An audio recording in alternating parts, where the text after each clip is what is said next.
starting from our top and working our way down. So this structure right here, this would be the umbilical cord, right? This is just a combination of arteries and veins bringing blood to and from the baby. So this is the umbilical cord, this whole structure that's outside of the pig. Once it comes in, it's going to come in, it's going to branch off into two directions. You have some vessels going this way, and then you have two vessels coming this way, one on either side right here.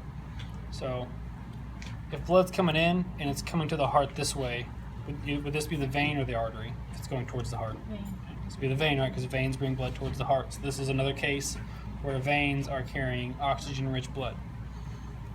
So you can think this comes in, this one's going towards the heart, these ones are going away from the heart. So we know these are going to be the umbilical arteries, this would be the umbilical vein. Okay. So the umbilical vein is traveling into the liver. We don't want to actually use the liver. So what happens is you can kind of see like there's a little tube going through here. That's going to be the ductus venosus, and it gets really chewed up when people are dissecting it, so it's really tough to see. So if I pin anything in this fetal liver, you notice a ductus venosus, right? Because it's this little passageway that runs through the liver. So up to this point we have umbilical vein, goes into the ductus venosus, bypasses the liver, and then we'll come out the other side somewhere.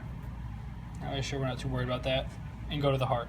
We're not going to be pinning the ligamentum arteriosum or any of that, so you can forget about that. So then this makes it to the heart, and then blood's able to circulate all the way down to the bottom of the pig. It doesn't need to come back up to the heart because it doesn't need to get circulated. It doesn't need to get oxygenated by the baby, so it needs to come back out. So it comes all the way down here, and it comes back up these umbilical arteries, back up into the umbilical cord and out to mom to redo the whole thing. All right, so we have umbilical vein, ductus venosus in the liver,